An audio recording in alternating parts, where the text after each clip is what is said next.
Have you ever wondered how people kept their food fresh before refrigerators existed? Some methods you might wish you never knew.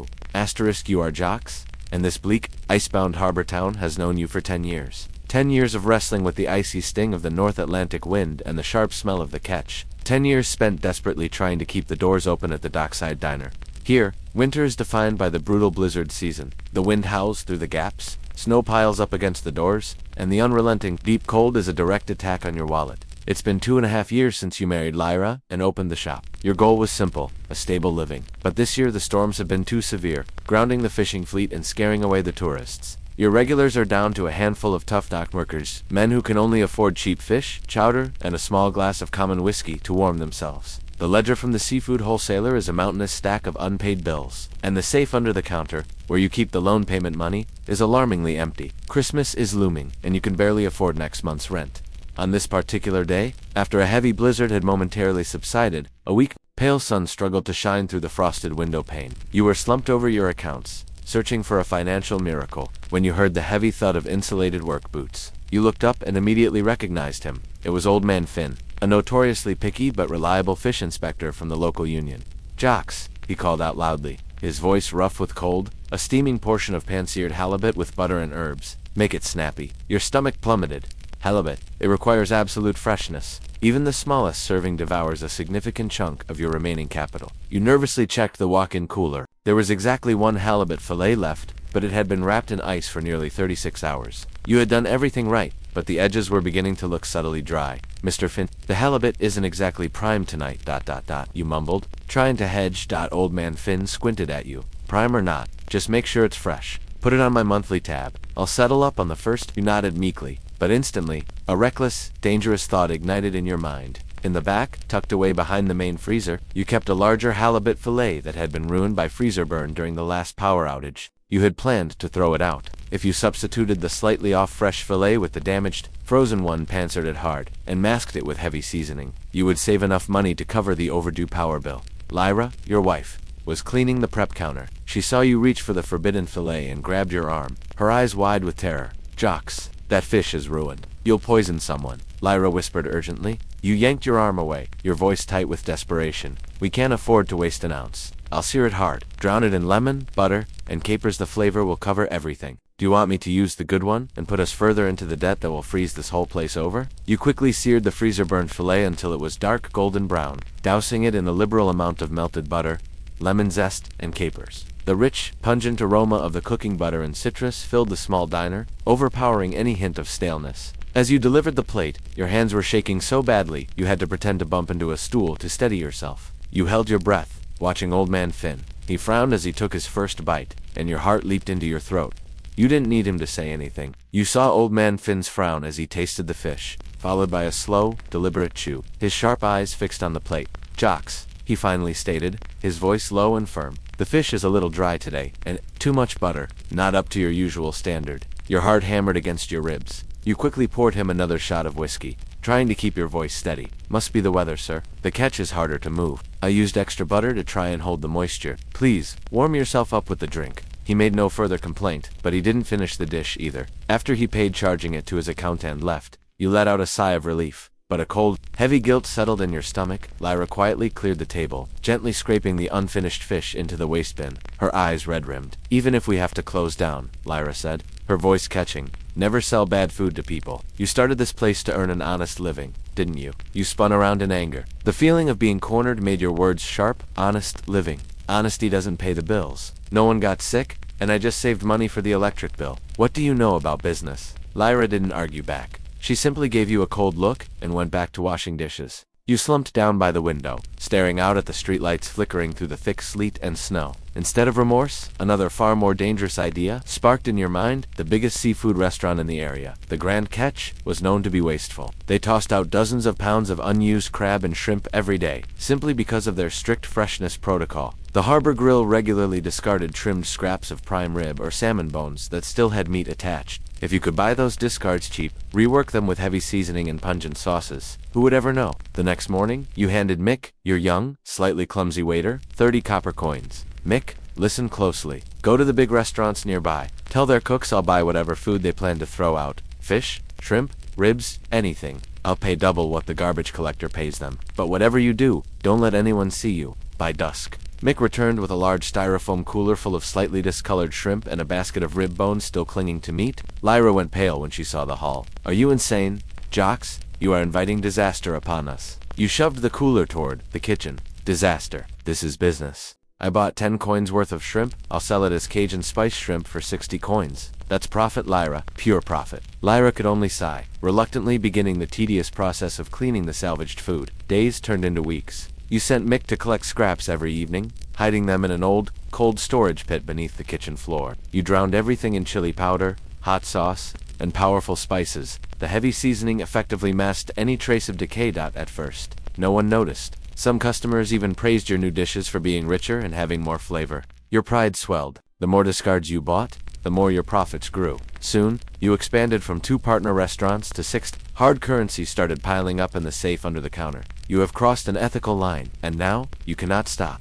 The weeks of winter passed in a feverish, profitable blur. You felt an intoxicating rush every evening as Mick returned with his haul. The freezer-burned halibut and stale crab meat were distant memories. Now, you were dealing in volume. You bought from 6 different establishments, turning their waste into your wealth. The cash in the safe grew so heavy you had to stack it on the floor. You used the profits to renovate the diner. New lighting fixtures replaced the old flickering bulbs. You bought Lyra a heavy wool coat she had always wanted, though she accepted it with a cold, distant look that made you uneasy. You even began paying Mick a regular, albeit small, bonus, promising him a raise once the spring rush hit. In your mind, you were a genius of commerce, a survivor who mastered the economics of scarcity and waste. The heavy use of spices was your salvation. Your blizzard chili, made from various meat scraps and bones, was a massive hit. Your spiced scallop skewers, often featuring slightly soft, older scallops marinated overnight, were praised for their authentic heat.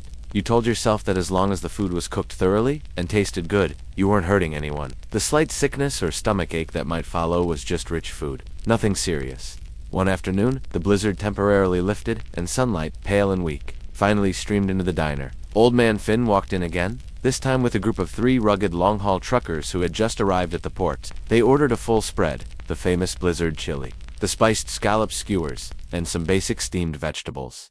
You felt a surge of pride as you served them. This was the fruit of your ingenuity. You watched from the counter as they ate, the truckers happily digging in.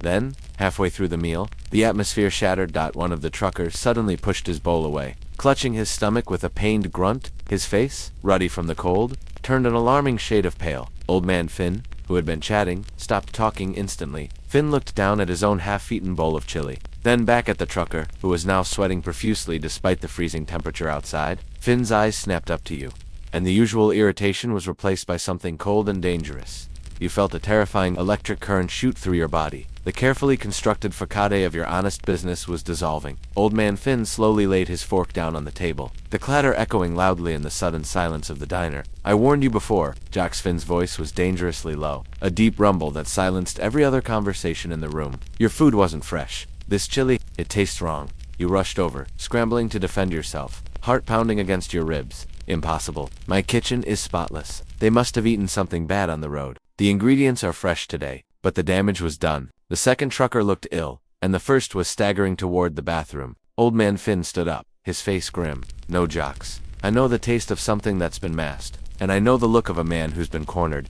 Later that afternoon, Old Man Finn filed an official complaint with the local port authority and the town health inspector's office. Before you could even think about finding money for a bribe, 2 uniformed officers arrived at your diner to conduct an inspection. They looked around your small kitchen. Finding nothing immediately out of place, you smiled thinly, feeling a flicker of false hope until Mick, terrified and overwhelmed, pointed a shaking finger at the floor. The pit under the kitchen. Mick stammered, his eyes pleading with you for forgiveness. When the officials pried open the heavy wooden lid to the old cold storage pit, the smell hit everyone like a physical blow. The 2 officers recoiled instantly. Dozens of wooden tubs were revealed, filled with rotting, moldy food, meat crawling with maggots, shellfish covered in a sickening slime. Next to the tubs lay your meticulous damning records. The grand catch, 15 pounds of shrimp, 30 coins. Harbor Grill, 10 pounds of rib scraps, 20 coins.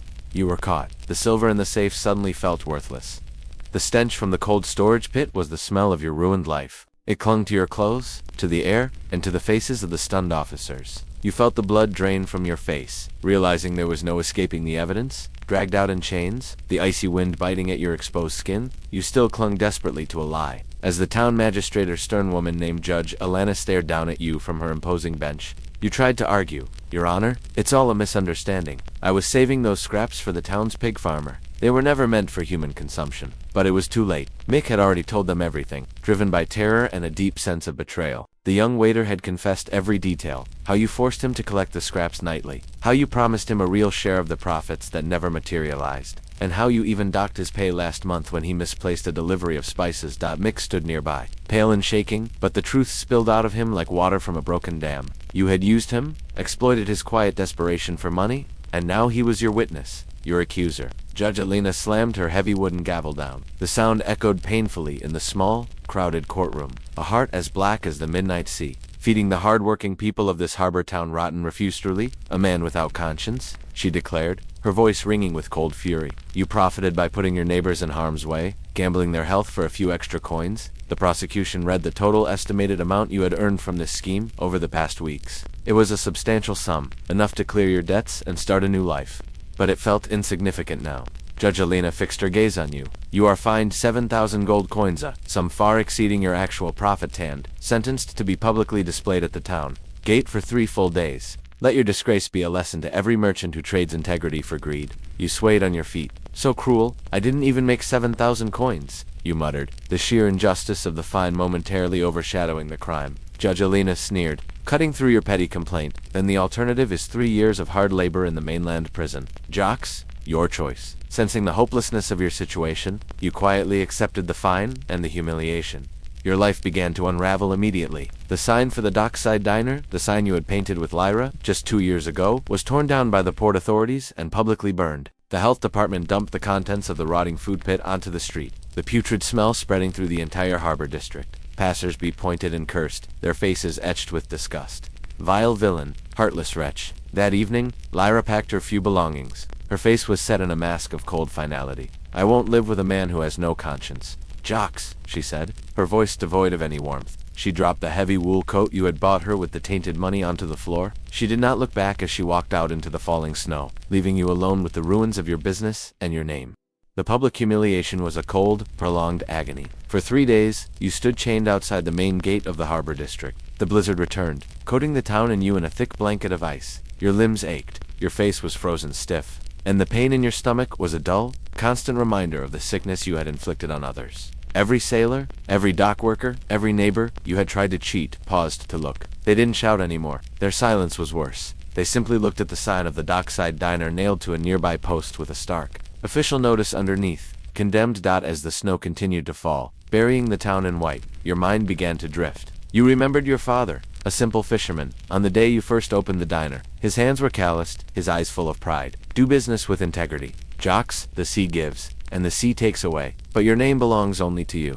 His words, long forgotten in the fever of profit, now echoed clearly in the icy air. You remembered Lyra's warnings, her quiet despair when she saw the moldy scraps being dragged into your kitchen.